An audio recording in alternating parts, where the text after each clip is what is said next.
नमस्कार, मैं हूं अंकित और आप देख रहे हैं बिहार की बात। बिहार की राजनीति में कुछ बड़े परिवर्तन हुए हैं जिन पर सबकी निगाहें हैं और नीतीश कुमार की नई सरकार कैसे काम करेगी, फंक्शनिंग क्या होगा, इस पर भी सबकी निगाहें टिकी हुई हैं। क्योंकि काफ़ी कुछ बदल रहा है, बदलाव हुआ है। सबसे बड़ी बात है पुलिस प्रशासन अब बीजेपी के हाथ में है। 20 साल बाद बीजेपी के हाथ में और खास तौर से सम्राट चौधरी को गृह मंत्रालय मिला। इसके साथ ही इस बात की चर्चा जोरों पर है कि स्पीकर यानी कि विधानसभा के अध्यक्ष पद पर भी जो चुनाव होने वाला है वो बीजेपी के ही एक वरिष्ठ नेता के तौर पे होगा। यानी कि बीजेपी के नेता प्रेम कुमार का नाम चल रहा है। ये कहा जा रहा है कि वो बन सकते हैं विधानसभा अध्यक्ष यानी कि स्पीकर दोनों सदन में। इससे पहले विधान परिषद में भी बीजेपी के ही अध्यक्ष हैं, इधर भी हो जाएंगे। अब इस बात के बाद ये चर्चा जोरों पर है कि विपक्ष जिस तरीके के आरोप लगाया करता था कि नया जो जदयू है या नया जो सरकार है वो कहीं ना कहीं देख के ऐसा लगता है जैसे ये एनडीए का मंत्रिमंडल नहीं बल्कि बीजेपी का मंत्रिमंडल है। अब आप सोच सकते हैं कि 14 मंत्री बीजेपी के हैं 26 में, और उससे भी ज़्यादा उसके अलावा डिप्टी सीएम वगैरह साथ में है, प्लस गृह मंत्रालय है, बड़े पोजीशन से हैं। इस वजह से ये कहा जा रहा है कि माना जा रहा है कि पार्टी के तौर पे सीएम नीतीश कुमार का ये आखिरी कार्यकाल भी है। ये भी कहा जा रहा है कि एक पावर ट्रांसफर दिख रहा है, और वो सिर्फ जदयू या बीजेपी के स्तर पर नहीं दिख रहा है, वो पब्लिक के स्तर पे भी दिख रहा है। मैंडेट जिस स्तर पे आया है, तो आज की हम इस शो में बात करेंगे कि नई सरकार में कौन सी पार्टी ज्यादा पावरफुल होगी। क्या ये माना जाए कि अब नीतीश उतने पावरफुल नहीं रह गए हैं और कहीं न कहीं बीजेपी ही इस पूरे सरकार को चलाएगी। और दूसरा सवाल ये भी है कि आखिर में नीतीश कुमार कैसे इतने मजबूर हुए और नीतीश कुमार ने गृह मंत्रालय छोड़ा क्यों। क्या नीतीश कुमार की बार्गेनिंग पावर पहले से काफी कमजोर हुई है? क्या जदयू का आधार वोट बीजेपी में हो गया है? भाजपा ने प्रॉपर जदयू के आधार वोट पर कहीं न कहीं अपना कब्जा जमाया है, दबाव बना है? इन सब पर हम बात करेंगे, बहस करेंगे। तो हमारे साथ कुछ मेहमान जुड़ रहे हैं, उनसे परिचय करा देते हैं।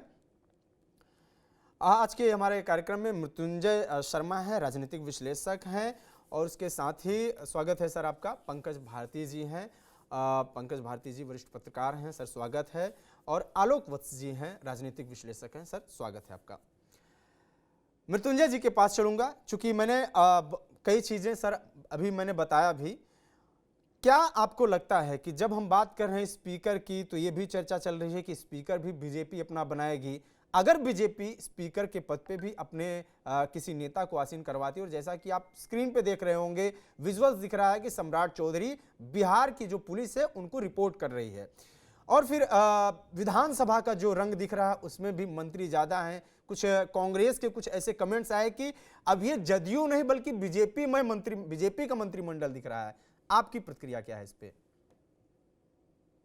देखिए, एक चीज तो बहुत क्लियर है कि और हमें मानना पड़ेगा कि हम्म। जो एक बैलेंस था हम्म। जेडीयू जो पहले थी और बीजेपी थी, उसमें आप ग्रेजुअली देखेंगे 2005 से शुरू करें और 25 हम्म। तक आए, तो आप देखेंगे कि सीटों की संख्या में भी अंतर आई है और जो दोनों पार्टी की कंपैरेटिव पावर्स है उसमें अंतर आई है।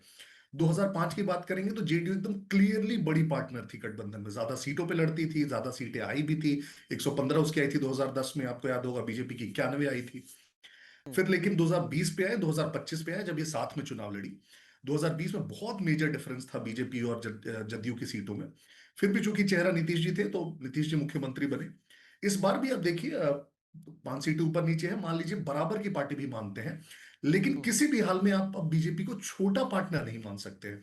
वो हम्म। 2005 या 10 वाला दौर आप अब नहीं मान सकते। अब जब ये बात आती है तो फिर देखा जाता है कि आप कैसे डिस्ट्रीब्यूट करेंगे पावर को सारे पार्टनर्स में। नीतीश जी हम्म। पहले से ही मुख्यमंत्री पद के चेहरे भी थे, मतलब नेचुरल चॉइस थे, तो बनना ही बनना है, और डिप्टी सीएम बीजेपी के पास है कि ये भी बहुत हद तक क्लियर था। लेकिन अब एक और बात आती है कि अगर बीजेपी सीनियर ना भी बोले तो बराबर की पार्टनर बोले, क्योंकि सीटें करीब करीब बराबर है, तो बाकी चीजों पे भी कैसे बात करेंगे। सो फॉर एग्जाम्पल, जैसे जब गृह पे बात होने को आई, तो जो जनरल हम्म। एडमिनिस्ट्रेटिव डिपार्टमेंट जीएडी होता है, जिसके हाथ में सारे ट्रांसफर्स पोस्टिंग्स होते हैं, वो नीतीश जी के पास रहा। लेकिन जो गृह मंत्रालय है वो फिर बीजेपी के पास गया, सम्राट चौधरी जी हम्म। के पास गया। हम्म। इसी प्रकार से अब स्पीकर की बात हो रही है। स्पीकर में मुझे बहुत सरप्राइज नहीं लगेगा, क्योंकि स्पीकर पिछली बार भी आप देखें तो हम्म। नंदकिशोर जी थे। उसके पिछले हम्म। टर्म में भी जब बीजेपी के साथ थे तो आप देखेंगे विजय सिन्हा थे, इनफैक्ट आरजेडी के साथ भी जब ये लोग थे तो अवध बिहारी चौधरी थे। तो उसमें ऐसा कोई चेंज नहीं आ रहा है मेरे ख्याल से। वो तो जो ना पहले से एक प्रकार से चली आ रही है प्रथा, उसी प्रथा को ये लोग फॉलो करते हुए, जो ज्यादा बड़ा चेंज मुझे दिख रहा है वो मंत्रिमंडल में दिख रहा है। हम्म। नंबर्स भी इंपॉर्टेंट नहीं, इनफैक्ट मैं बोलूंगा नंबर्स इसलिए इंपॉर्टेंट नहीं है क्योंकि मुझे लगता है कि जदयू के हम्म। कुछ और मंत्री स्लोली इंडक्ट किए जाएंगे, वो सर, ये पोजीशंस खाली सवाल रखे इसलिए गए भी हैं। उठ रहा है और वो कि जी जब बीजेपी को गृह मंत्रालय मिला तो जदयू कहीं न कहीं इस बात की भी चर्चा है कि चूंकि पावर का बैलेंस बना रहे, इसलिए भले ही इससे पहले बीजेपी के पास स्पीकर का पोजीशन हुआ करता था, लेकिन अब चूंकि दोनों हो जाएंगे तो ये कहीं न कहीं दिखता है ना कि पावर का, क्योंकि स्पीकर का भी पद हल्का नहीं है। कोई भी चीज होगा तो जब कोई भी सदन में पारित होना होगा या कभी मान लीजिए अलग होने की ही स्थिति आती है तो उस वक्त तो सबसे बड़ा रोल ही स्पीकर का होता है। तो कहीं ना कहीं ये है कि पावर ही पूरी तरीके से एक तरफा हो जाएगा फिर। देखिए, एक आप सबसे पहले देखेंगे कि बीजेपी जितने शासित राज्य हैं, तो कुछ हम्म। चीजें जो बीजेपी बहुत क्लियरली डेमोन्स्ट्रेट करना चाहती है, जिससे अपनी पहचान बनाना चाहती है, उसमें लॉ एंड ऑर्डर एक आता है। लॉ एंड ऑर्डर पे, इंफ्रास्ट्रक्चर पे आप देखेंगे काफी फोकस रहता है ज्यादातर बीजेपी गवर्नमेंट्स का, और वो चाहती है कि वो एक प्रकार से रिप्रेजेंटेटिव बने कि हमारे यहाँ लॉ एंड ऑर्डर अच्छा होता है, इंफ्रास्ट्रक्चर पे काम होता है।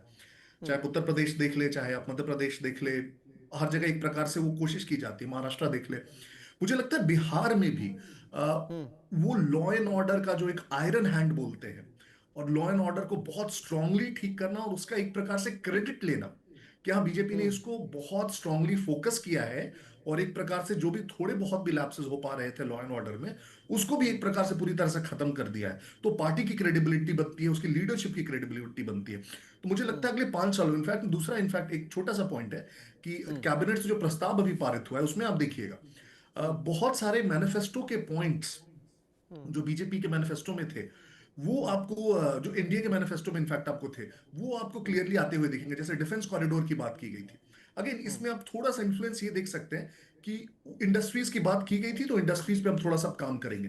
तो इससे पार्टी हम्म। की क्रेडिबिलिटी, ब्रॉडर बेस बढ़ती है, दिखता है कि हाँ ये पार्टी काम कर रही है। तो मुझे लगता है उसी रास्ते पे बीजेपी जा रही है कि अपना एक वोटर बेस बढ़ाने के लिए जो उसकी नेचुरल कैरेक्टरिस्टिक्स जो दूसरे राज्यों में दिखती है, वो बिहार में हम्म। रिप्रेजेंट कराना चाह रही है।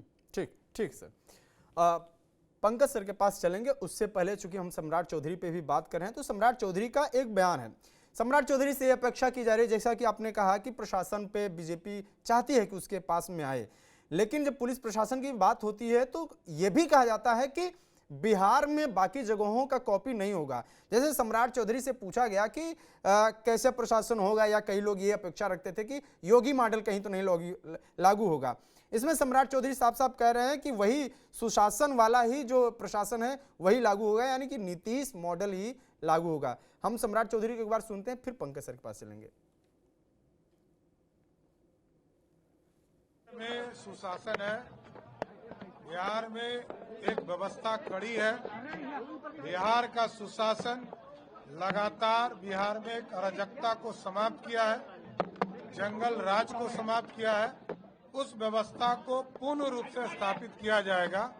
लेकिन ये जरूर कहूंगा कि अपराधियों के लिए खैर नहीं है, अपराधी के लिए ये बिहार नहीं है।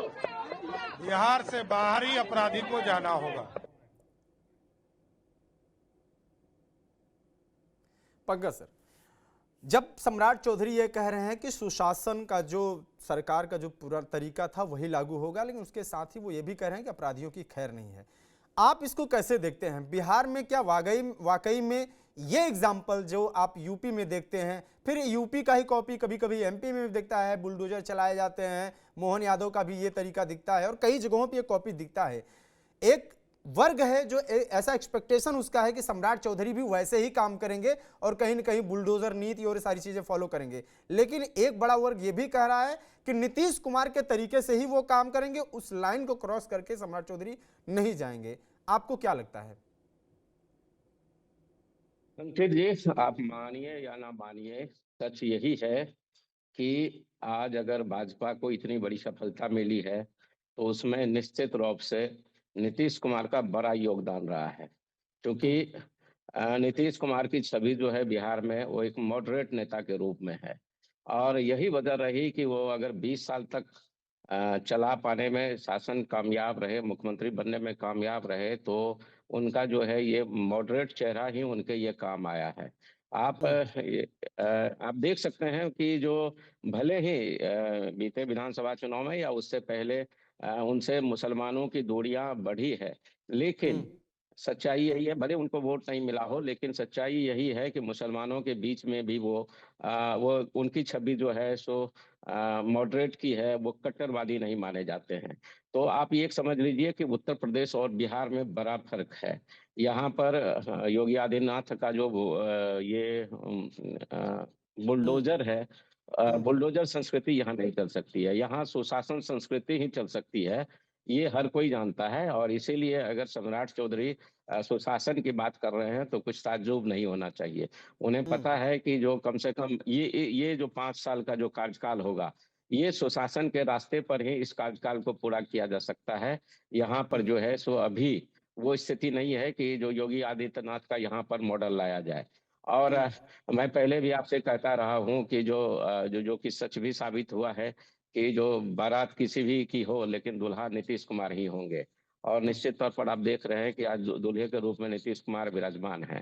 तो कुल मिलाकर जो स्थिति है, ये सही है कि आप जो कुछ देख रहे हैं, ये धीरे धीरे जो है आप मान लीजिए इसको कि जो भाजपा की सरकार की यहाँ शुरुआत बिहार में हो चुकी है, उसका बीजारोपण हो चुका है। गृह विभाग भी सम्राट चौधरी के पास जाना उसी का एक हिस्सा है। लेकिन मुझे नहीं लगता है कि भाजपा कोई बुलडोजर जो है संस्कृति यहाँ लाने में कोई जल्दीबाजी करेगी। और वो जी अभी कम से कम वो 5 साल तक, और जब तक नीतीश कुमार हैं तब तक वो सुशासन मॉडल पर ही यहाँ काम करना चाहेगी। अंकित जी। ठीक है।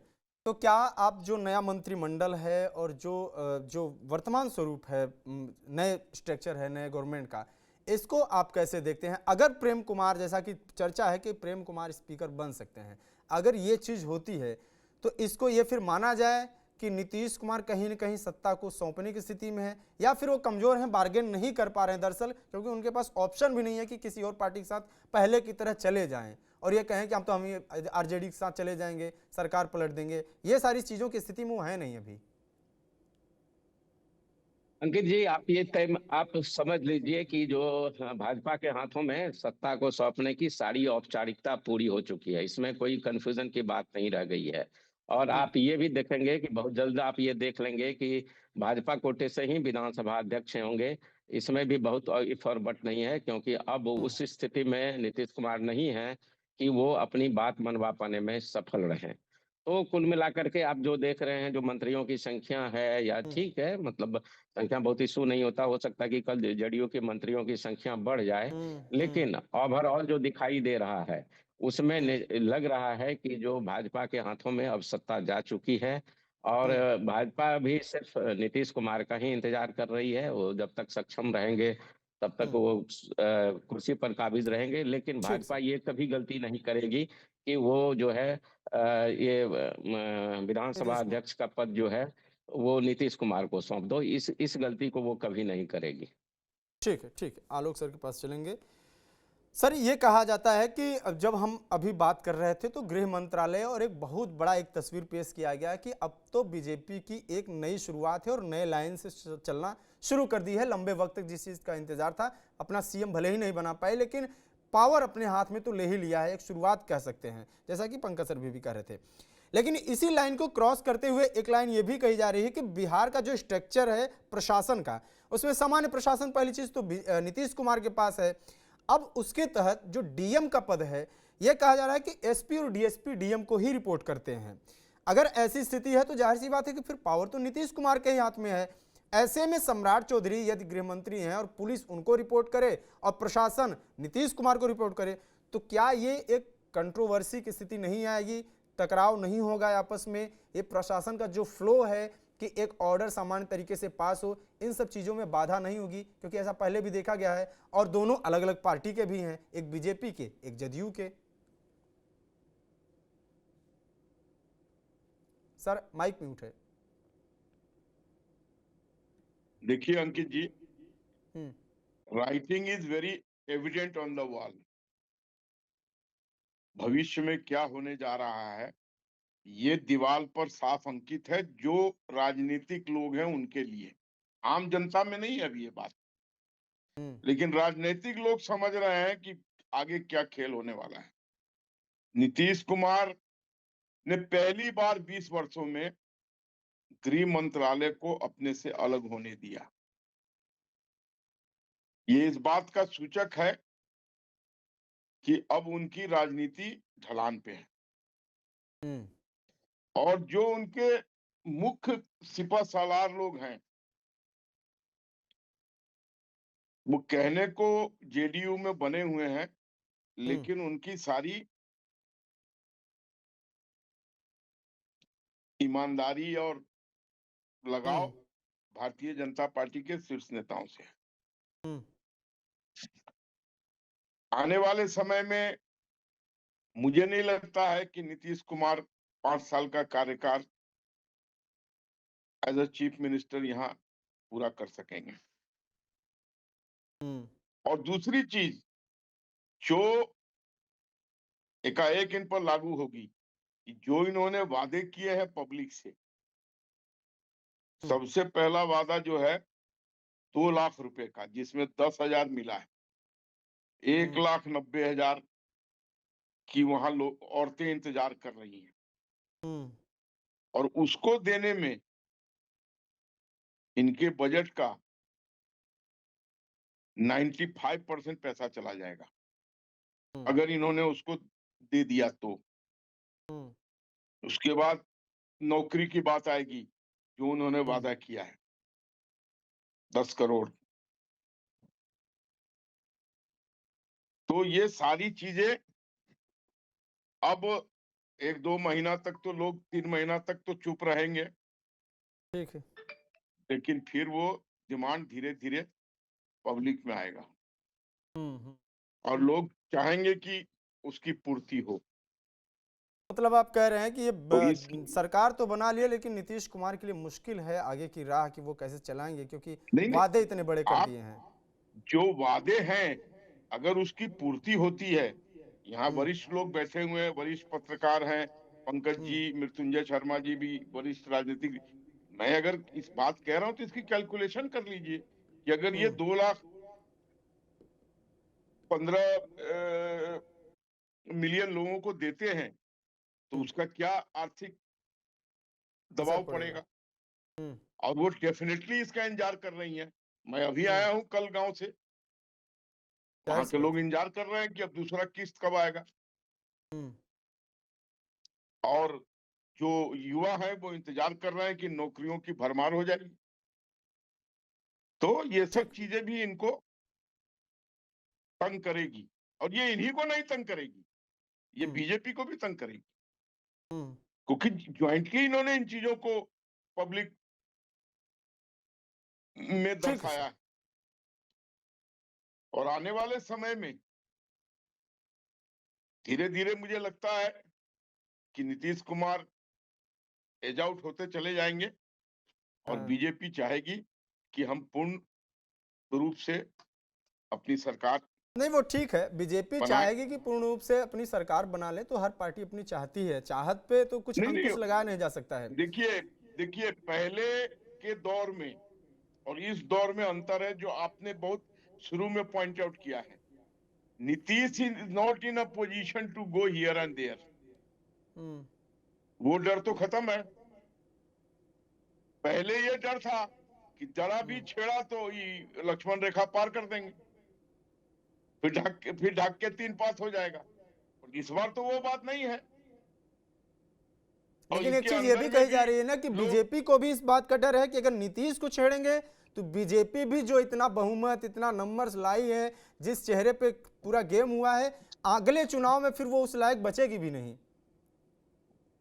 ये एक आपका पक्ष तो कहना ये भी सही है। है। आज की डेट में इस बात को नकारा नहीं जा सकता है कि Nitish is the tallest leader of Bihar in terms of vote bank. Hmm, OBC, अति पिछड़ा और महिलाओं का अगर कोई एक छत्र और एकमात्र नेता है बिहार में, हम्म, तो नीतीश कुमार है। Cutting across party line, cutting across religion. इस हम्म, इस चुनाव में बुरके के अंदर महिलाओं ने नीतीश को वोट दिया है। और हम्म, बीजेपी को वोट दिया है। ये हम्म, अकाट्य सत्य है जो शायद बहुत लोगों के गले ना उतरे, हम्म, लेकिन दिया है। वो 10,000 के कारण दिया है, वो सारी जन सुविधाओं के कारण दिया है, वो वृद्धा पेंशन के कारण दिया है, वो जीविका दीदी के कारण दिया है। और जितनी भी ये जीविका समूह की लीडर थी, उन लोगों ने महिलाओं को, एक एक महिलाओं को घर से निकालने का काम किया है और नीतीश कुमार और एनडीए को वोट दिलाने में अहम भूमिका निभाई है। नहीं, ये बात तो प्रशांत किशोर ने भी और तमाम विपक्ष के लोगों ने भी आरोप लगाया है। अब मैं मृत्युंजय जी के पास चलूंगा। सर, इस आरोप के साथ मैं इसमें ये जोड़ना चाहता हूं कि क्या वाकई में अभी भी नीतीश कुमार को, क्योंकि हमने शुरू में जो बात किया, अब अगर मान लें कि स्पीकर भी मिल गया, गृह मंत्री भी मिल गया, लेकिन एक सवाल ये भी है कि इस गृह मंत्रालय में कितना दम है, कितना पावर है, जब प्रशासन आपके पास नहीं है, ऐसे स्टेट में जब पुलिस खुद रिपोर्ट कर रही है उस प्रशासन को, जो प्रशासन नीतीश कुमार को रिपोर्ट कर रहा है, तो ये तो पहले से ही बड़ा फंसा हुआ पेचीदा मामला हो गया। दूसरी चीज ये भी है कि अगर नीतीश कुमार की छवि ऐसी है तो कहीं ना कहीं फिर आज भी बीजेपी मजबूर है नीतीश कुमार के पीछे चलने को, उसके आगे क्रॉस कर नहीं पाएगी। सर म्यूट है ट्रांजिशन माइक। फेज मानना पड़ेगा। ठीक। और बहुत बार ऐसा होगा क्योंकि अभी जैसा वत्सी बोल रहे थे कि नीतीश कुमार जी बहुत टॉल लीडर है, और जैसे अगर कंपेरेबल लीडर्स होते हैं ना, तो कई बार होता है कि ठीक है, अगर वो डिपार्टमेंट ट्रांसफर हो गया तो अब यही डिसीजंस लेंगे। अभी भी इस सरकार में जब तक नीतीश जी मुख्यमंत्री हैं, मुझे लगता है कोई भी मेजर डिसीजन किसी भी डिपार्टमेंट का या सीएम ऑफिस से पर्टेनिंग, उनके डिपार्टमेंट से पर्टेनिंग, बिना नीतीश जी के सहमति के या गो हेड के, मेरे ख्याल से वो नहीं ली जाएगी। एक तो इस कारण से नहीं ली जाएगी क्योंकि नीतीश जी का वो कद है। दूसरा, इस कारण से नहीं ली जाएगी क्योंकि जो बैलेंस है पूरे कोलिशन का, वो डेलिकेट होता है, जनरली भी डेलिकेट होता है, ऐसे भी डेलिकेट है। तो वो हल्का सा भी कोई उसको डिस्टर्ब नहीं करना चाहेगा। वो ना बीजेपी के लोग डिस्टर्ब करना चाहेंगे, ना बाकी छोटी पार्टियों के लोग डिस्टर्ब करना चाहेंगे। और जो एक सर्वमान्य, ना सिर्फ लोग बल्कि सारे नेता भी नीतीश जी को अपना सर्वमान्य नेता मानते हैं, गठबंधन का भी नेता मानते हैं। तो वो स्टेटस में भी मुझे लगता है कि बहुत ज्यादा डिफरेंस नहीं आने वाला है, in spite of the fact कि हाँ ठीक है, होम डिपार्टमेंट चला गया है। वो शायद धीरे धीरे है, इसलिए मैं कह रहा हूँ ट्रांजिशन पीरियड है। अभी वो एडजस्ट करने में या लोगों को इस चीज को एक प्रकार से हजम करने में ही टाइम लगेगा कि अच्छा, होम डिपार्टमेंट कोई और देख रहा है। उस चीज में नीतीश जी बहुत ज्यादा छोटी चीजों में शायद ना घुसे, वो फाइलें शुरू में या वो डिसीजन शुरू में हो सकता है जो उनके ब्यूरोक्रेट्स हैं आसपास के, वो सबसे पहले नीतीश जी के पास ही ले जाए। लेकिन वो धीरे धीरे आपको देखेंगे कि वो डिसीजन, जो छोटे छोटे डिसीजन है, वो ट्रांसफर होने लगे। तो मुझे लगता है अगला 1 साल का पीरियड, कम से कम मिनिमम 1 साल का पीरियड है, 1 से 2 साल का पीरियड, वो ट्रांजिशन आएगा, ये हमें मानना पड़ेगा। जिसमें एक तो ये जो डिपार्टमेंट्स हैं, स्पेसिफिकली लॉ एंड ऑर्डर और होम जो डिपार्टमेंट है, उस पर बीजेपी की थोड़ी थोड़ी छाप दिखनी शुरू होगी। लेकिन ये एक्सपेक्ट करना बेईमानी होगी कि पहले दिन से वो एकदम एक प्रकार से बीजेपी सारे डिसीजंस ले रही है या सम्राट चौधरी ले रहे हैं और नीतीश जी का उसमें कोई रोल नहीं है। वो होने से रहा, कम से कम 2 सालों तक तो बिल्कुल नहीं होगा। और उसके साथ जब वो ट्रांजिशन होगा, तब आप फिर ये भी ट्रांजिशन देखेंगे कि जो कोलिशन में दोनों का रोल और कद है, उसमें अब मैं मानता हूं कम से कम थोड़ा बीजेपी बराबर के हिस्से में आ गई है, हल्की सी। नीतीश कुमार जी अभी भी काफी ज्यादा टॉल है, लेकिन बराबर में आ गई है। और उसमें आप देखेंगे कि फिर बीजेपी एक थोड़ा सा एल्डर ब्रदर रोल शायद 2 साल के बाद वो प्ले करना शुरू करे कि पिछले 2 इलेक्शन से सीटें भी ज्यादा है, मंत्रालय भी ज्यादा है, इंपॉर्टेंट मंत्रालय है, तो दिखने लगे कि हाँ, अब हम मेजर प्लेयर हैं बिहार में, अब हम सिर्फ छोटे भाई का रोल नहीं कर रहे हैं।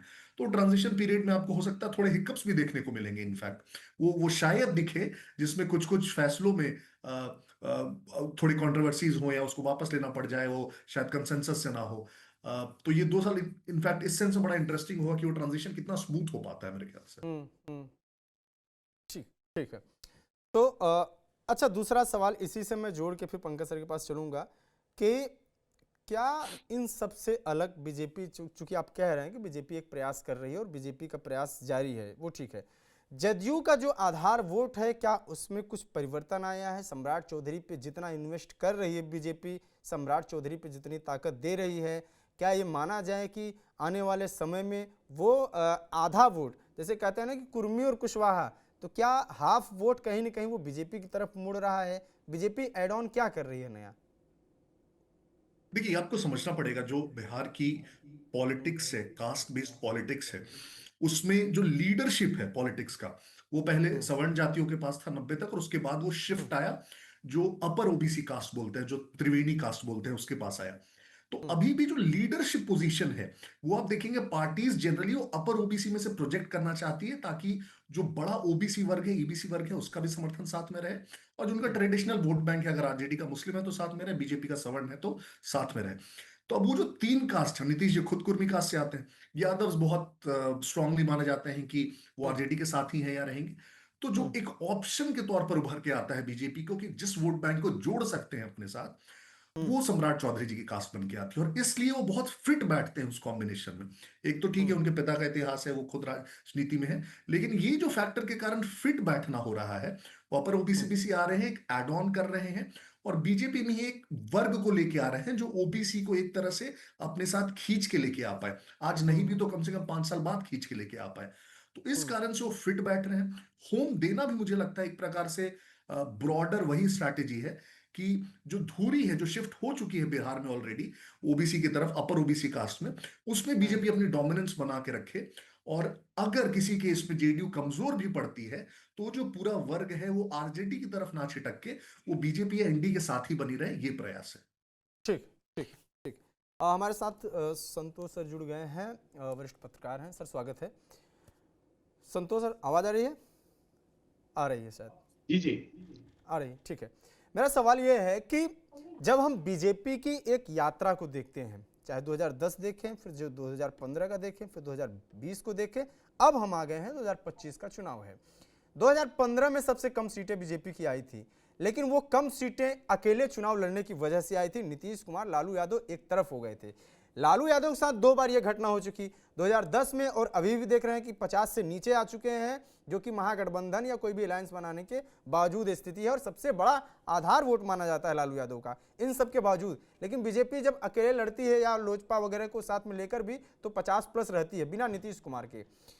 क्या ये माना जाए कि जो वोट बैंक है और अभी जिस तरीके से सीटें आई हैं, ये ट्रांसफॉर्मेशन जो हो रहा है वो कहीं ना कहीं बीजेपी को उस ओर ले जा रहा है कि अपने दम पे भी कभी न कभी वो स्थिति आएगी, या बड़ी पार्टी के तौर पे वो उभरने की स्थिति में जा रही है? मेरा सवाल इसमें यह है कि क्या जदयू का जो वोट है वो बीजेपी में हो रहा है, ओबीसी वोट बैंक, या वो वोट बैंक जो नहीं जुड़ता था, कभी नीतीश के साथ जाता था? देखिए, जहां तक जदयू के वोट बैंक टूटने की बात है, तो मुझे नहीं लगता है कि जनता दल का कोई वोट बैंक टूटा है, और लालू प्रसाद का भी वोट बैंक न तो बढ़ा है और न ही टूटा है। आप देखिएगा तो 2010 में जितनी सीटें आई थी, लगभग उतनी ही सीटें इस बार भी आई है, और 15 में अगर आरजेडी को सफलता मिली है तो वो नीतीश कुमार के साथ आने के कारण सबसे बड़ी पार्टी बने थे। 20 में अगर सबसे बड़ी पार्टी बने हैं तो वो चिराग पासवान को एनडीए से अलग होने के कारण सबसे बड़ी पार्टी बने हैं। और इस बार की बात है एनडीए की जो जीत हुई है, तो एनडीए गठबंधन में चूंकि चिराग पासवान साथ हैं और सारे गठबंधन एक साथ हैं, भाजपा, जदयू, हम और रालोसपा, सभी पार्टियां एक साथ है, इसलिए इतनी बड़ी सफलता मिली है। आज भी अगर भारतीय जनता पार्टी अकेले लड़ती है और नीतीश कुमार एनडीए लालू प्रसाद के साथ चले जाते हैं, तो मुझे लगता है 50 के आसपास ही भारतीय जनता पार्टी अकेले लड़ेगी, तो 50 सीट भी आना मुश्किल होगा। लोजपा गठबंधन हम और उपेंद्र कुशवाहा से मिला के लड़ेंगे तो 50 से 75 सीटें आएंगी। बिहार की जो राजनीति है, जातीय राजनीति है, जो जातीय गठबंधन बना हुआ है, उसमें भारतीय जनता पार्टी, आज भी भारतीय जनता पार्टी क्या, कोई भी पार्टी अकेले बहुमत में नहीं आ सकती है और बहुत बड़ी सीट नहीं हासिल कर सकती है, ज्यादा सीटें। हाँ, एनडीए में अगर टूट होगी, जब भी टूट होगी, तो उसका सीधा फायदा आरजेडी को होगा। एनडीए जब भी टूटेगी, चाहे उसमें से लोजपा निकलते हैं या नीतीश कुमार निकलते हैं, तो उसका फायदा सीधा लालू प्रसाद और तेजस्वी यादव को होगा। तो वर्तमान परिप्रेक्ष्य में ये कहा जा रहा है कि भाई नीतीश कुमार के वोट बैंक में सेंधमारी हुई है या भारतीय जनता पार्टी की तरफ सीट है, तो मुझे ऐसा नहीं लगता है कि भारतीय जनता पार्टी की तरफ सीट हुई है। नीतीश कुमार का जो वोट बैंक है वो आज भी कायम है। यही वजह है कि आपने देखा होगा कि इंडिया गठबंधन के मतलब सिरमौर माने जाते थे नीतीश कुमार, लेकिन भारतीय जनता पार्टी ने उनको अपने पाले में कर लिया है और आज भी नीतीश कुमार का वोट बैंक स्थिर है। हाँ, जहां तक बात कर रहे हैं गृह मंत्रालय की या विधानसभा अध्यक्ष की बात हो रही है, तो गृह मंत्रालय नीतीश कुमार एक उम्र के इस पड़ाव पे हैं कि वो अब निर्णय ले, उनके साथ जो लोग हैं वो निर्णय लेते हैं। कुछ निर्णय नीतीश कुमार लेते हैं, लेकिन साथ के लोग जो हैं, जो ललन सिंह हो गए, संजय झा हो गए, विजय चौधरी हो गए, अशोक चौधरी हो गए, तो इन लोग सब लोग मिल करके एक कॉकस बना हुआ है और उनके दबाव में नीतीश कुमार डिसीजन ले लेते हैं। तो अभी गृह मंत्रालय भी देने की बात हुई, तो उन्हीं के दबाव में, उन्हीं के कहने पर ही वो चला गया है उधर। नहीं तो नीतीश कुमार अगर पूरी तरह से स्वस्थ रहते और पूरी तरह से अगर 15 वाले नीतीश कुमार रहते और 20 वाले नीतीश कुमार रहते, तो गृह मंत्रालय देने की स्थिति में नहीं रहते। और अभी कई तरह का प्रेशर है नीतीश कुमार पर, और उनके जो नवरत्न है, सीबीआई ईडी का भी डर है, जो नौकरशाह है उनको भी डर है। इस कारण से नीतीश कुमार भी झुके हुए हैं, उनके मतलब आप ये कह रहे हैं नवरत्न है वो भी कि झुके हुए हैं। बीजेपी की जो संगठन, बीजेपी का जो दबाव है, जदयू का संगठन, इन सब वजहों से नीतीश कुमार कमजोर पड़ सकते हैं, लेकिन लोकप्रियता में उनके कोई कमी नहीं आई है, वोट बैंक में उनके कोई कमी नहीं आई है। वो भले ही बीमार और बुजुर्ग हो चुके हैं, लेकिन आज भी उनका वही लोकप्रियता और स्टारडम बना हुआ है। देखिए, नीतीश कुमार बिस्तर पे भी पड़े रहेंगे ना, आप बिहार के किसी भी गांव में चले जाइए, कहीं भी चले जाइए, बिस्तर पर भी पूरी तरह से स्वस्थ रहेंगे। जब तक वो जीवित रहेंगे, उनका वोट बैंक, वो जिसके साथ जाएंगे उधर ही वोट बैंक जाएगा। और भारतीय जनता पार्टी ये आजमा चुकी है, देख चुकी है कि उनका 15 से 16% वोट बैंक उनके साथ ही रहेगा, वो कहीं जाने वाला भी नहीं है जब तक नीतीश कुमार है। उनके बाद भले वो वोट भाजपा में शिफ्ट हो जाए, जदयू में शिफ्ट हो जाए, या नीतीश कुमार के बेटे अगर राजनीति में आ जाते हैं तो जदयू में वो वोट कायम रह जाएगा। और नहीं तो बाकी नीतीश कुमार के बाद कोई सेकंड लाइनर नहीं है जिनके पास ये वोट जाएगा। लेकिन एक बात आपको बता दें, भारतीय जनता पार्टी नीतीश कुमार के वोट में सेंधमारी के लिए कोशिश सम्राट चौधरी को आगे कर रही है। लेकिन एक बार फिर से आप देख रहे हैं कि उपेंद्र कुशवाहा की घर वापसी की तैयारी हो रही है। उपेंद्र कुशवाहा की, उनके बेटे को मंत्री नीतीश कुमार ने ही बनाया है, और उपेंद्र कुशवाहा की पार्टी का मुझे लगता है कि बहुत जल्द जनता दल में विलय होगा, और सेकंड लाइनर नीतीश कुमार के बाद नीतीश कुमार यही कहेंगे कि मेरे बाद मतलब बिहार की बागडोर अब उपेंद्र कुशवाहा के ही हाथ में होगी। तो जो वोट बैंक, जो सेंधमारी की बात हो रही है कि कुशवाहा समाज के का वोट बैंक शिफ्ट हो सकता है भाजपा की तरफ, तो अगर उपेंद्र कुशवाहा आगे जाते हैं तो उपेंद्र कुशवाहा भले ही आज सम्राट चौधरी गृह मंत्रालय मंत्री बन गए हैं, लेकिन आज भी कुशवाहा समाज में बड़े नेता के रूप में उपेंद्र कुशवाहा भी एस्टेब्लिश्ड है। उपेंद्र कुशवाहा की एक पैठ है समाज के बीच में, कुशवाहा समाज के बीच में। तो नीतीश कुमार बार बार उनको इसी कारण से, उपेंद्र कुशवाहा को आज नेता बनाने वाले नीतीश कुमार है। वो विधायक अकेले थे, पूरी पार्टी के विरोध के बावजूद उन्हें विधायक दल का नेता बनाया गया था। और उपेंद्र कुशवाहा का आज ये कद हो गया है कि हारने के बावजूद उन्हें राज्यसभा भेजा जा रहा है। सभी पार्टियां, भाजपा भी उनको लेके चलना चाहती है, नीतीश कुमार भी लेके चलना चाहती है, लेकिन उपेंद्र कुशवाहा जी का सॉफ्ट कॉर्नर नीतीश कुमार जी के साथ है। और बहुत जल्द आपको आश्चर्य नहीं होगा कि उपेंद्र कुशवाहा की पार्टी का एक बार फिर से जनता दल में विलय हो सकता है। बड़ी बात आप कह रहे हैं विलय सर। हो सकता है और जनता दल सबसे बड़ी पार्टी बन सकती है। ठीक है, पंकज सर के पास चलेंगे। संतोष जी ने कहा भी कि उपेंद्र कुशवाहा की पार्टी भविष्य में जदयू में शामिल हो सकती है, और इसके साथ ही ये भी कह रहे हैं कि विकल्प भी उपेंद्र कुशवाहा बन सकते हैं नीतीश कुमार के बाद। क्या सम्राट चौधरी पे जो इन्वेस्टमेंट बीजेपी कर रही है, जो कोशिश कर रही है, कुशवाहा वोट बैंक पे जिस तरीके से प्रयास किया जा रहा है, इन सब चीज़ों से अभी भी बहुत ऊपर है उपेंद्र कुशवाहा, या लो कुछ समीकरण नीतीश कुमार का?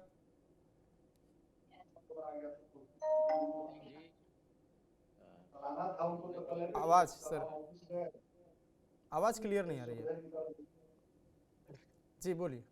प्रतीक जी, हाँ हाँ, प्रतीक जी, संतोष जी ने जो कुछ कहा उसमें कुछ हद तक तो सच्चाई है, लेकिन मैं पूरी तरह से इसलिए सहमत नहीं हूं कि पहले एक पूरा कर दूं कि अगर उपेंद्र कुशवाहा जी, आपको याद होगा कि पहले भी एक बार अपना विलय कर चुके हैं, और उनका जो है अनुभव कुछ अच्छा नहीं रहा। तो वो कहते हैं ना कि दूध का जला जो है सो मट्ठा भी फूक फूक कर पीता है, तो वही स्थिति मेरे ख्याल से उपेंद्र कुशवाहा जी की है। और वो अगर दोबारा विलय करने के लिए सोचेंगे तो काफी कुछ सोच विचार कर ही करेंगे। वो इसलिए भी सोच विचार कर करेंगे कि अभी जो चर्चा कर रहे थे संतोष जी, उसी में से कुछ बातें मैं बाहर निकाल के मैं कहना चाहूंगा कि जो जेडीयू के अंदर जो अभी एक सक्रिय समूह है, जो कि अधिकांश फैसले ले रही है, वो कभी नहीं चाहेंगे कि उपेंद्र कुशवाहा को जो है सो नीतीश कुमार की विरासत सौंपी जाए। क्योंकि मैं इसलिए ऐसा कह रहा हूं कि आप विरासत के जो उम्मीदवार थे दो, आरसीपी सिन्हा और मनीष कुमार वर्मा जी का आप हस्र पार्टी में देख चुके हैं। तो इस स्थिति में और वो जो समूह है जो डिसीजन मेकर अभी बने हुए हैं, जो लोग नीतीश जी के जो इर्द गिर्द रहते हैं, बड़ा शक्तिशाली समूह है।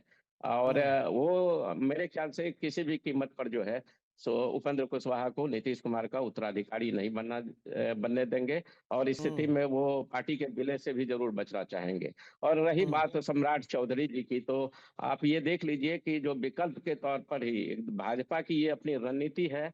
और वो चाहती है कि जो कुर्मी और कोयरी को जो है लव कुश को साधने के लिए इनको सम्राट चौधरी को आगे बढ़ाया जा रहा है। ये जो है गृह विभाग जैसा उनको महकमा दिया जा रहा है ताकि वो लव कुश को एकजुट कर सके और उसके नेता के रूप में उनको स्थापित करने की कोशिश की जा रही है। तो मेरा ये मानना है कि अगर 5 साल तक निश्चित तौर पर हाल के वर्षों में जो है उपेंद्र कुशवाहा कहीं बड़े नेता थे, इसमें कोई शक नहीं है सम्राट चौधरी से। लेकिन हाल के दिनों में जिस तरह से इनका कद बढ़ा है या फिर भाजपा ने सम्राट चौधरी के कद को बढ़ाने का प्रयास किया है, तो वो उसमें अब एज लेते हुए नजर आ रहे हैं। अगर वो 2-4 साल इसी तरह गृह विभाग को संभाले रहे और अगर उनकी अच्छी परफॉर्मेंस रही तो निश्चित तौर पर वो कुशवाहा के एक बड़े नेता के तौर पर जो उभर सकते हैं। और इस स्थिति में हो सकता है कि जब नीतीश जी ना हो तो उस स्थिति में जो है लव कुश जो वर्ग है वो सम्राट चौधरी को अपना नेता मान ले। संभावना से इनकार नहीं किया जा सकता है। प्रतीक जी। आलोक सर, ये कहा जा रहा है कि जब जैसा कि पंकज जी ने भी कहा कि उनके इर्द गिर्द कुछ ऐसे लोग हैं जो इतने पावरफुल हैं कि वो चाहे आरसीपी सिंह हो और भी एक दो लोगों ने ट्राई किया और वो सक्सेसफुल नहीं हुए। अब ये धड़ा वही धड़ा है जिस धड़े के बारे में ये कहा जाता था कि टिकट बंटवारा जब हो रहा था तो उस वक्त नीतीश कुमार बुला के डांटे और फिर से सब कुछ ठीक किए। लेकिन ये वही धड़ा है जिसमें जदयू के प्रवक्ता नीरज कुमार कहते हैं कि अनंत सिंह को टिकट नहीं मिलना चाहिए। अनंत सिंह के बारे में कई चीज़ कहते हैं, कभी अशोक चौधरी से मांग लेते हैं कि सब जब प्रशांत किशोर आरोप लगाते हैं तो आप जवाब दीजिए। इन सब के बावजूद वो सारे लोग, टिकट भी अनंत सिंह को मिलता है, ललन सिंह प्रचार भी करने जाते हैं वहां पे, अशोक चौधरी को मंत्रिमंडल में भी शामिल किया जाता है सीट से लेते हुए। और अभी तक ये बात चल रही है कि इसी दबाव से गृह मंत्रालय तक भी गया। तो क्या जब ये वर्ग वाकई में आपको लगता है कि ये लोग पावरफुल हैं, नाम ले लेता हूं, संजय झा हो गए, ललन सिंह हो गए, ये लोग क्या वाकई में संगठन में इतने पावरफुल हैं कि नीतीश कुमार अब उतने अपने पुराने अंदाज में नहीं है और चलती इन्हीं की है? देखिए अंकित जी, मैं वरिष्ठ पत्रकार संतोष जी की बहुत सी बातों से सहमत हूं। और एक चीज आपको बता दूं कि जदयू में ज्यादातर लोग समाजवादी पृष्ठभूमि के हैं। और समाजवादी लोग, राजनीतिक इतिहास बताता है 2-3 साल से ज्यादा नहीं रह सकते हैं एक साथ। आपस में कुछ न कुछ भिड़ंत कर लेंगे। ये सब जो हो रहा है, नीरज बबलू का स्टेटमेंट, अनंत सिंह का स्टेटमेंट, उसको टिकट मिलना, उसको मंत्री पद मिलना, ये सब वही समाजवादी सोच का ये सब परिणाम है। और ये बात सही है कि नीतीश कुमार अगर मरण शैया पर भी होंगे तो भी जिस वोट बैंक को उन्होंने साधा है, उपजाया है, पैदा किया है अपने फेवर में, वो उस समय तक उन्हीं के साथ रहेगा। और वो जिस तरफ कहेंगे उसी तरफ वो वोट करेगा, इसमें कहीं कोई संशय नहीं है। और आज की डेट में जिस तरीके से नेताओं की विश्वसनीयता घटी है, लालू यादव का घट गया है।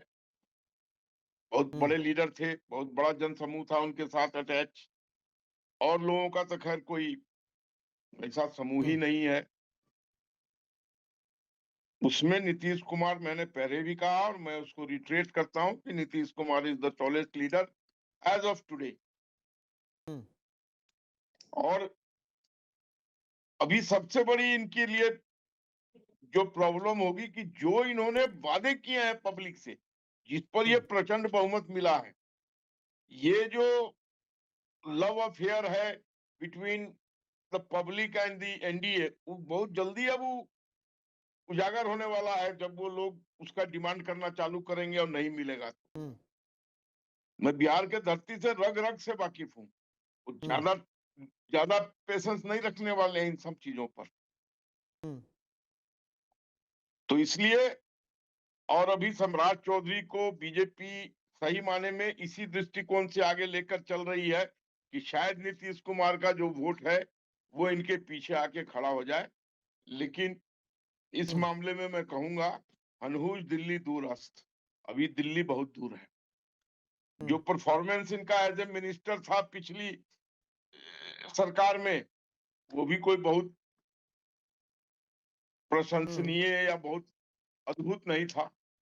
अभी गृह मंत्रालय मिला है तो बिहार की जनता एक्सपेक्ट करेगी कि सुशासन हो, लॉ एंड ऑर्डर कायम हो, कहीं पर ये खूनी खेल ना हो, मर्डर ना हो। तो इनके लिए एक बहुत बड़ी चुनौती है इस बात को, बिहार की जनता को इस बात को साधने के लिए कि अपराध पूरी तरह नियंत्रित हो। माफियाओं का खौफ विभिन्न क्षेत्रों में जो बना हुआ है, चाहे बालू माफिया हो, खनन माफिया हो, और भी बहुत से माफिया हैं जो अलग अलग क्षेत्रों में अपना पूरा दबदबा बनाए हुए हैं। और इसमें भी कोई संशय नहीं है अंकित जी कि नीतीश कुमार की सरकार को ब्यूरोक्रेसी चलाती आई है। ब्यूरोक्रेसी पर नीतीश कुमार का नेता से ज्यादा भरोसा है। ब्यूरोक्रेसी के चंगुल से निकालना होगा अगर बिहार को प्रगति के रास्ते पर ले जाना है। तो भी बहुत सी चीजें हैं जो हमें थोड़ा टाइम के बाद प्रदर्शित होती नजर आएंगी और फिर हमें उसका सही मूल्यांकन करने की हम हाँ स्थिति बिल्कुल, में ये आएंगे। बात सही है कि ये मूल्यांकन है।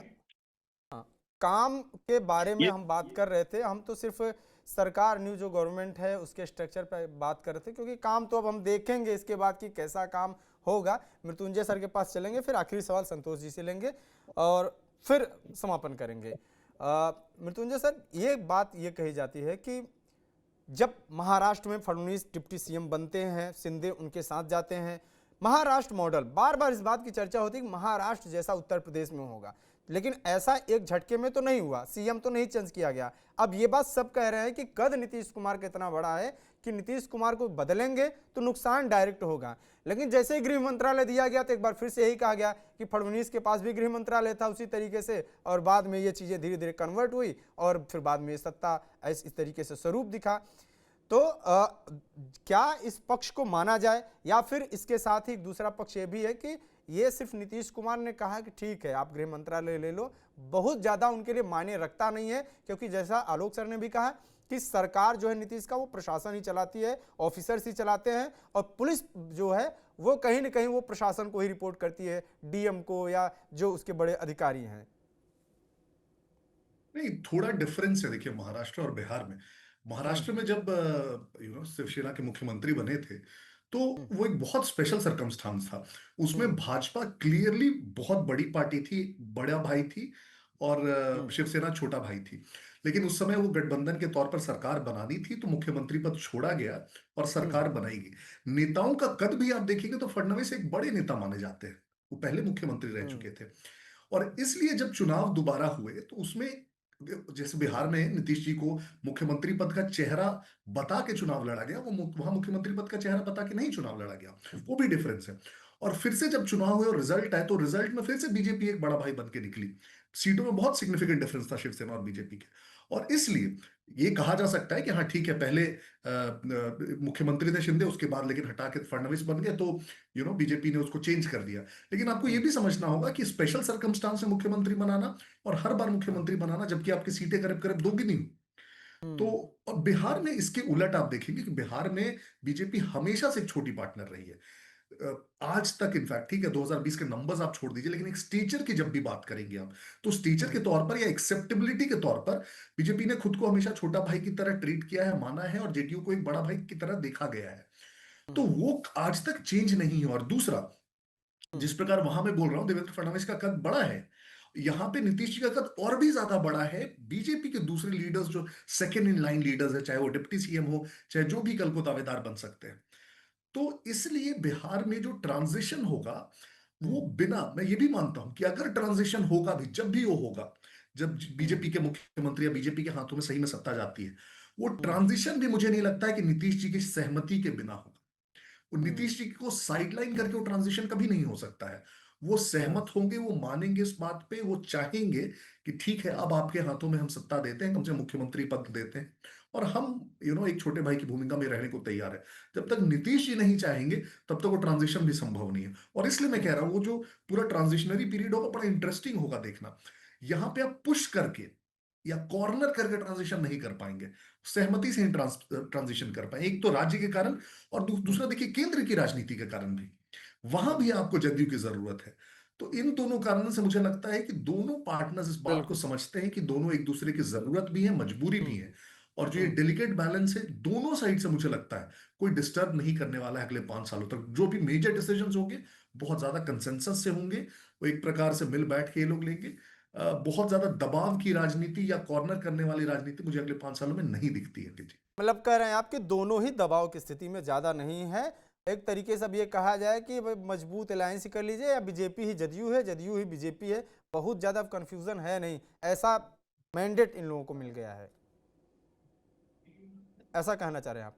ठीक है, संतोष सर के पास चलेंगे। आखिरी सवाल है संतोष सर, आपके सवाल से ही मैं शुरू करूंगा, क्योंकि जवाब भी आपको ये पंकज जी ने भी कहा और आलोक जी ने भी कहा कि जिस तरीके से अभी स्ट्रक्चर है, इतना आसान नहीं है कि कुशवाहा को ट्रांसफर कर देना। आप कह रहे हैं कि नीतीश कुमार की जो सत्ता है वो कहीं न कहीं ऐसा हो सकता है कि उपेंद्र कुशवाहा को ट्रांसफर हो, जबकि एक दूसरी चर्चा यह भी है कि तमाम रैलियों में सम्राट चौधरी को नीतीश कुमार साथ में लेके गए, और नीतीश कुमार खुद भी इस चुनाव में ऐसा दिखाने की कोशिश किए, या जो भी हो, कि वो सम्राट चौधरी से खुश तो हैं, और बीजेपी भी खुश है, संगठन बीजेपी का इतना बड़ा है।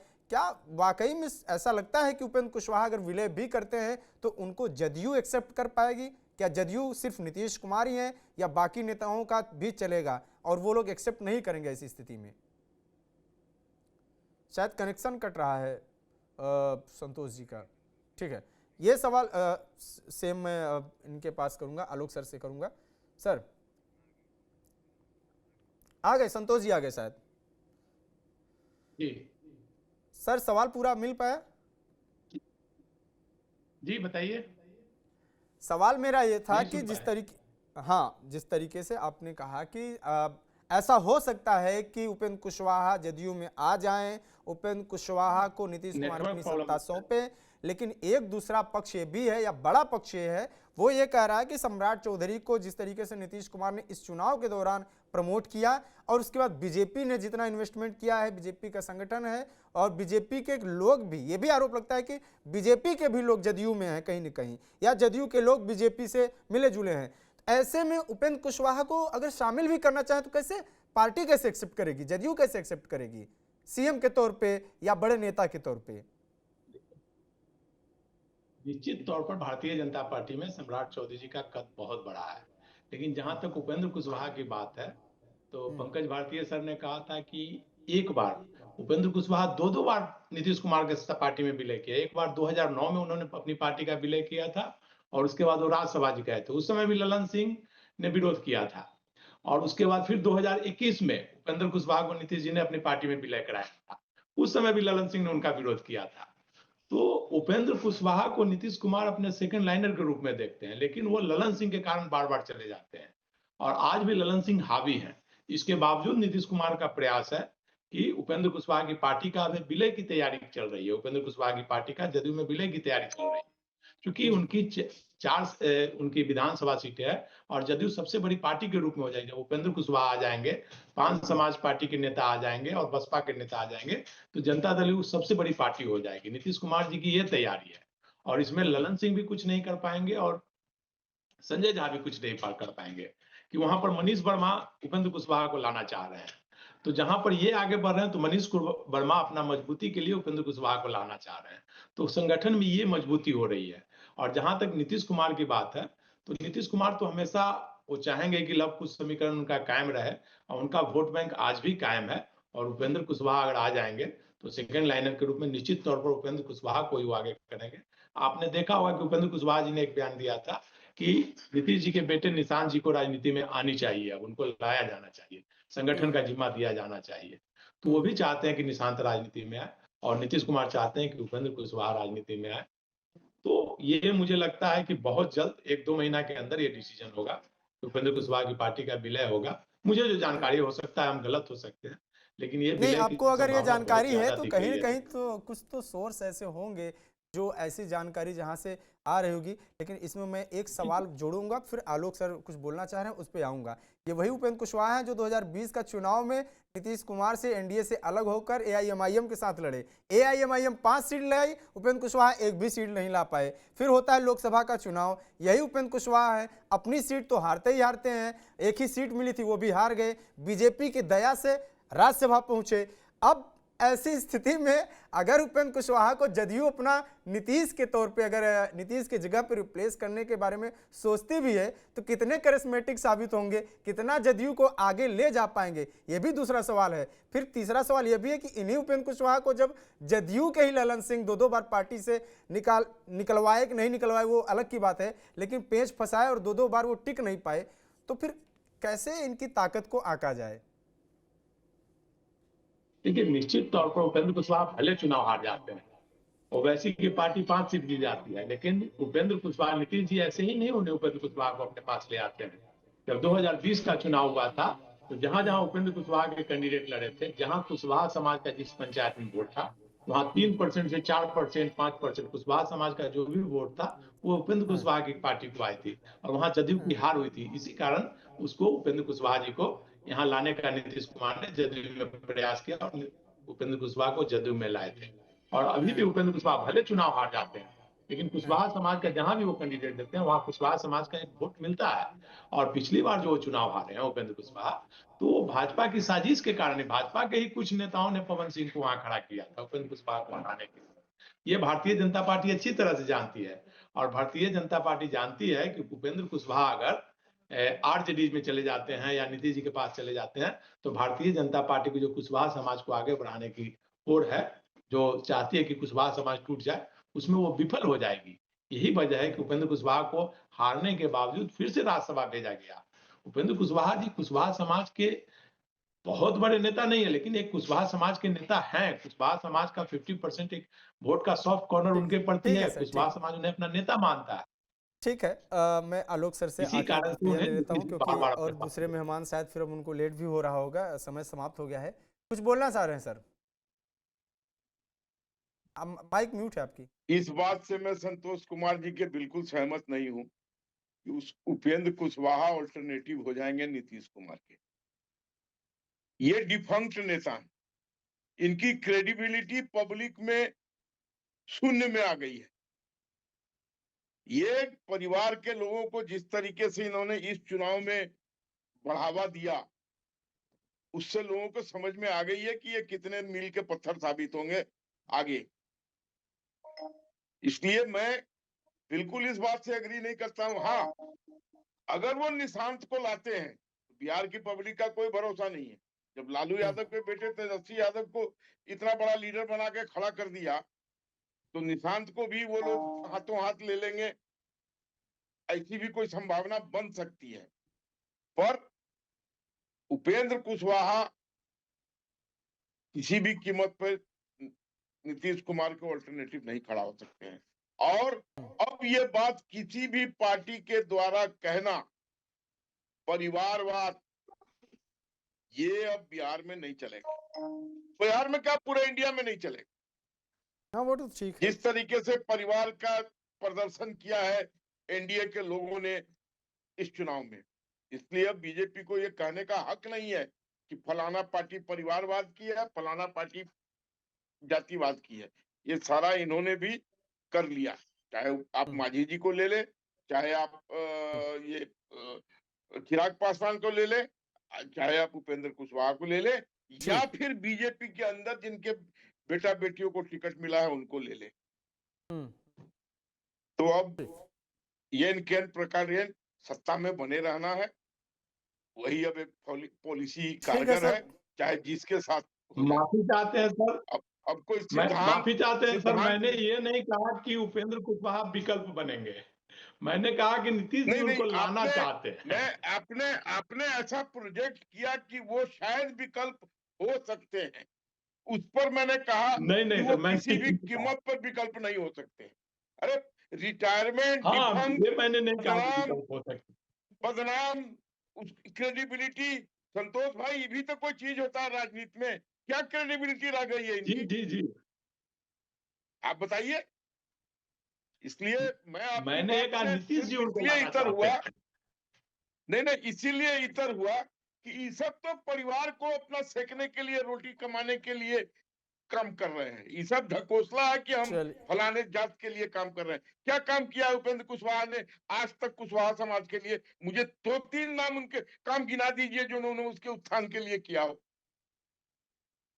नहीं, एक दूसरा इसलिए पक्ष तो ये है कि कुशवाहा समाज का जैसे होता है ना कि एक प्रॉपर एक कास्ट का जो प्रतिनिधित्व होता है, उपेंद्र कुशवाहा के साथ ये टैग तो है कम से कम कि कुशवाहा समाज का जो है एक पार्टी है और वो पार्टी सिर्फ इस समाज के लिए समर्पित है।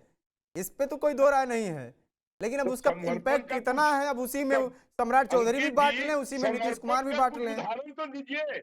अंकित जी, समर्पण का कुछ उदाहरण तो दीजिए कि फलाना काम कर दिया कुशवाहा के उत्थान के लिए, या मांझी जी ने कर दिया, या चिराग पासवान ने कर दिया पासवानों के लिए। कुछ तो उदाहरण दीजिए कि इन लोगों का ये बदल गया, जीवन शैली बदल गई, या इनको इतना नौकरी मिल गया, या ये हुआ। चिराग पासवान ने भी तो पहले अपने भाई बंधु बहनोई को अकोमोडेट किया, जो बाकी बचा उसको दे दिया पब्लिक में। अब ये तो वही है ना कि वोट की समस्या भी तो है कि उनके समाज के लोग एक्सेप्ट तो भी यहाँ कर रहे यहाँ हैं। यहाँ अगर यहाँ अगर बीजेपी उत्तर प्रदेश में अखिलेश नहीं यादव के नहीं, परिवार से यहाँ 4 सांसद 2 सांसद होते हैं यहाँ तो इसका मतलब यादव समाज एक्सेप्ट कर रहा है। नहीं नहीं नहीं, यहाँ बीजेपी परिवारवाद और इस सब की बात करने वाली क्यों चुप्पी साधे हुए है? ये बात सही है, इस पे तो काफी लंबे चर्चा। चलिए संस्कार, ठीक है। शिक्षिता, इस इसकी बात चली गई तिलंडी में, किसी तरीके से सत्ता प्राप्त हो जाए। और हम लोग अभी इतनी देर तक कुशवाहा पर भी सेंटर्ड रह गए। क्या कुशवाहा ही बिहार की राजनीति को इधर से उधर मोड़ देता है, क्या और भी लोग हैं जो मायने रखते हैं? ये बात बीजेपी को भी समझनी पड़ेगी। जिस तरीके से फोकस कर रही हो, ताकत दिखा रही है, या जदयू भी दिखा रही है, तो वही है कि हर समय की बात होती है। कई जगहों पे ऐसा देखा गया है कि कोई 14% कास्ट का व्यक्ति होगा, लेकिन ज़्यादातर टारगेट होता है 3-4% पे टारगेट होता है। अभी आप जब देखें राजस्थान की राजनीति पे देखें तो आज सुबह में कुछ पढ़ रहा था, उसमें दिखा रहा था कि जाटों की संख्या 12-13% है, लेकिन पॉलिटिक्स 8% वाले कास्ट पे होती है या तो 7% वाले पे होती है। तो डिपेंड करता है कि कौन वोट कितना किधर से ला रहा है, और चर्चा जाहिर सी बात है फिर ध्रुव तो वही रहेगा चर्चे का। चलिए सर, 1.5% वाला उप मुख्यमंत्री घोषित हो गया था ना, जिसको एक भी सीट नहीं मिला। ठीक है, बहुत बहुत धन्यवाद। 18% आप सर, शो का समय समाप्त हो गया है। संतोष कुमार जी, आलोक जी, पंकज जी और मृत्युंजय जी, आप सभी को बहुत बहुत धन्यवाद। तो फिलहाल बिहार की राजनीति में जो चीजें हो रही है वो कहीं ना कहीं पॉलिटिक्स में, और हमने चर्चा जो किया उसमें और भी दूसरी चीजें आई कि कास्ट समीकरण की भी बात हुई कि बीजेपी और जदयू अगर इन दोनों में कोई भी एक दूसरे को क्रॉस करता है, अभी तक तो फिलहाल बीजेपी ही क्रॉस करती दिख रही है। तो जाहिर सी बात है कि एक जो बड़ा वोटर है, जो एनडीए का वोटर है, वो इस चीज को भी समझना चाहेगा, गणित को भी समझना चाहेगा कि मंत्रिमंडल का बंटवारा कैसे हुआ, बड़ा पावर किसके पास गया, वो पावर काम कैसे करेंगे, फंक्शनिंग कैसे होगा, और आने वाला जो 5 साल है उसमें कैसे, कौन सा मॉडल काम करेगा। क्या नीतीश कुमार का सुशासन मॉडल ही मजबूती के साथ पहले की तरह काम करेगा, या बीजेपी कुछ नया करेगी? क्योंकि 20 साल बाद गृह मंत्रालय अगर बीजेपी के पास आता है तो फिर यह भी एक चर्चा है कि पुलिस प्रशासन में कुछ परिवर्तन हो सकता है। यह परिवर्तन 2005 में एक बार बड़े स्केल पर देखा गया था कि जैसे ही लालू सरकार बदली, उसके बाद नीतीश की सरकार आई तो एक परिवर्तन दिखा। 2020 से लेकर पिछले 5 सालों में इस तरीके के तमाम आरोप लगते रहे हैं कि कुछ भी कहिए, आरोप कितना भी जंगल राज पे लगाइए, लेकिन कई बार ऐसे खुलेआम हत्याएं होती हैं, मर्डर्स होते हैं। कानून में चाहे शराब माफिया करें, चाहे खनन माफिया कहें, इस तरीके के आरोप लगते रहे हैं। तो क्या प्रशासनिक तौर पर इन सब चीज़ों पे कंट्रोल होगा, कुछ बड़ा परिवर्तन दिखेगा जब गृह मंत्रालय बदला है, या फिर वही होगा कि ये सारी चीज़ें चलेंगी नीतीश कुमार के हिसाब से ही और उसका मॉडल सुशासन मॉडल ही होगा? कमेंट बॉक्स में अपनी राय देते रहिए, देखते रहिए TV9 बिहार झारखंड और खासतौर से बिहार की बात। नमस्कार।